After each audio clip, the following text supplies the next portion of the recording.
नमस्कार, आप देख रहे हैं आवाज इंडिया, देश की भरोसेमंद आवाज। मैं हूं पिंकी। आप सभी को लोहड़ी की ढेर सारी शुभकामनाएं।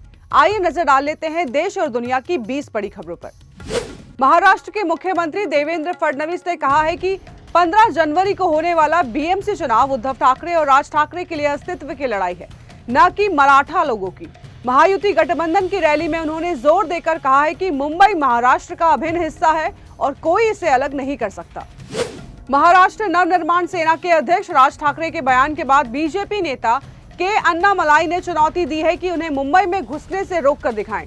यह विवाद तब शुरू हुआ जब ठाकरे ने अन्नामलाई को मजाक में रसमलाई कहकर मुंबई से जुड़े मुद्दों पर बोलने का अधिकार चुनौतीपूर्ण बताया था। उन्होंने कहा है कि अगर मैं ऐसी धमकियों से डरता तो अपने गांव में ही रहता।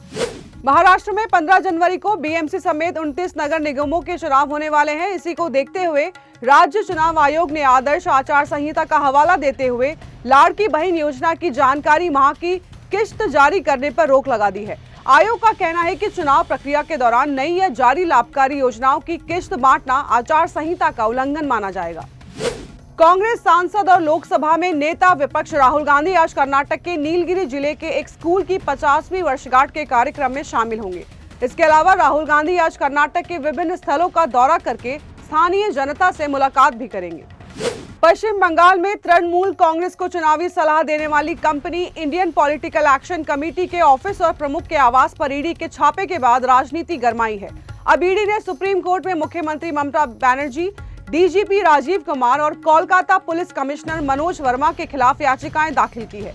ईडी का आरोप है कि 2742 करोड़ के कोयला घोटाले की जांच के दौरान 8 जनवरी को छापे में ये अधिकारी जांच में बाधा डाल रहे थे। दिल्ली के पूर्व मुख्यमंत्री और आप नेता आतिशी के कथित बयान को लेकर विवाद बढ़ गया है। दिल्ली विधानसभा ने कपिल मिश्रा के खिलाफ पंजाब पुलिस में दर्ज एफआईआर के मामले में पंजाब के 3 वरिष्ठ पुलिस अधिकारियों को नोटिस जारी कर दिया था। अधिकारियों ने अपने जवाब के लिए 10 दिन की मोहलत मांगी है। यह नोटिस आतिशी के कथित एडिटेड वीडियो क्लिप के प्रसारण से संबंधित है। दिल्ली की पटियाला हाउस कोर्ट ने पंजाब नेशनल बैंक के 4 करोड़ के घोटाले में बैंक की जोरबाग शाखा की पूर्व शाखा प्रमुख कुलविंदर कौर जौहर और वरिष्ठ प्रबंधक रंजीव सुनेजा को 3 साल की सजा और 75,000 रुपए जुर्माना लगाया है। आरोप था कि उन्होंने जाली दस्तावेजों से लोन मंजूर कराकर राशि का गलत इस्तेमाल किया। कोर्ट ने बैंक के पैनल एडवोकेट नरेंद्र सिंह परिहार को भी दोषी ठहराते हुए 2.5 साल की सजा और 50,000 रुपए जुर्माना लगाया है। कोर्ट ने कहा है कि तीनों की मिलीभगत से सार्वजनिक धन को भारी नुकसान हुआ है। उद्योगपति अनिल अंबानी के बेटे जय अनमोल अंबानी को दिल्ली हाई कोर्ट से तगड़ा झटका लगा है। अदालत ने जय अनमोल अंबानी को यूनियन बैंक ऑफ इंडिया की ओर से भेजे गए एक शो कॉज नोटिस पर अंतरिम रोक लगाने से इनकार कर दिया है। रोक की मांग वाली याचिका पर सुनवाई करते हुए जस्टिस जसमीत कौर ने कहा है कि इस स्टेज पर हस्तक्षेप नहीं कर सकता। दिल्ली हाई कोर्ट ने वसंत कुंज से करीब 1 महीने से लापता 3 बुजुर्गों को ढूंढने के लिए पुलिस से तत्काल कार्रवाई करने का निर्देश दिया है। जस्टिस विवेक चौधरी और मनोज जैन की बेंच ने ओइंद्रिला दास गुप्ता की याचिका पर सुनवाई करते हुए कहा है कि पुलिस को बिना देरी के बुजुर्गों का पता लगाना होगा। याचिका में परिजनों ने आरोप लगाया है कि शिकायतों के बावजूद पुलिस कोई ठोस कदम नहीं उठा रही। देश के पूर्व उपराष्ट्रपति जगदीप धनखड़ को चक्कर आने के बाद दिल्ली के एम्स में भर्ती कराया गया है। डॉक्टरों की टीम उनका इलाज कर रही है। आपको बता दें कि पिछले साल भी उन्हें हृदय संबंधी समस्या के चलते एम्स में भर्ती होना पड़ा था, जब ब्लॉकेज के कारण स्टेंट डाला गया था। जगदीप धनखड़ ने 21 जुलाई को उपराष्ट्रपति पद से इस्तीफा दे दिया था। उत्तर भारत समेत दिल्ली में कड़ाके की ठंड और घना कोहरा जनजीवन प्रभावित कर रहा है। राजधानी में न्यूनतम तापमान 5 से 7 डिग्री सेल्सियस दर्ज किया गया है। आज को भी ये कोहरा देखा गया था सुबह, और दिन में थोड़ी धूप से राहत मिलेगी, लेकिन शाम को फिर शीतलहर और गलन बढ़ेगी। भारत 26 जनवरी को अपना 77वां गणतंत्र दिवस मनाने के लिए पूरी तैयारी में है।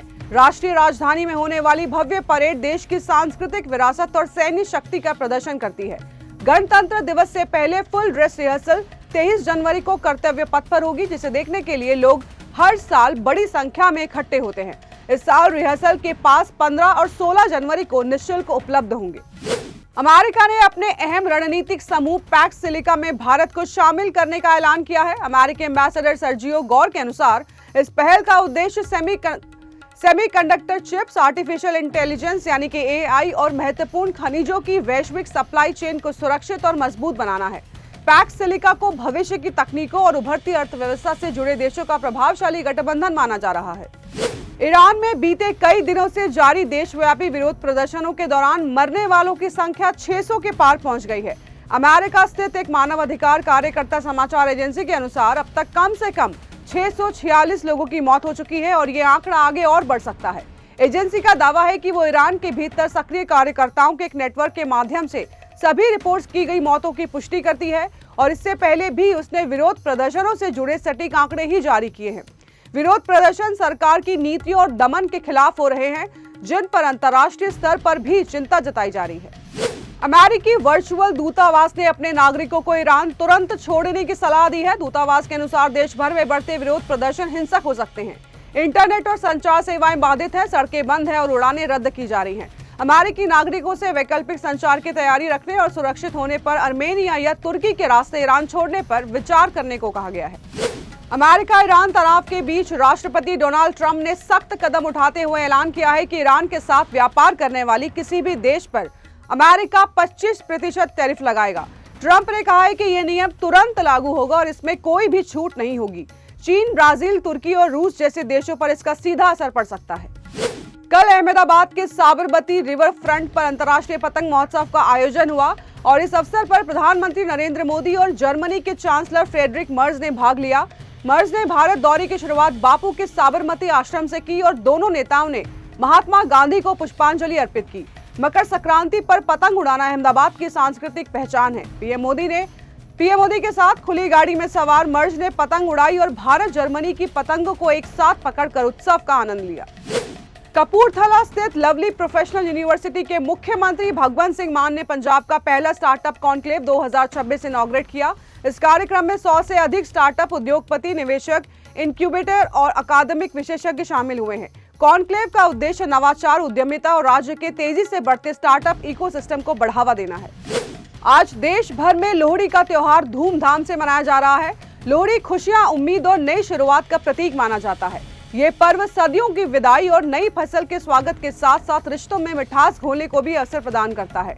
लोग जलती हुई आग के चारों ओर बैठकर अपनों के साथ समय बिताते हैं, मूंगफली, रेवड़ी बांटते हैं और लोकगीतों की धुन पर झूमते हैं। लोहड़ी के ये पल परिवार और मित्रों के बीच आत्मीयता बढ़ाते हैं।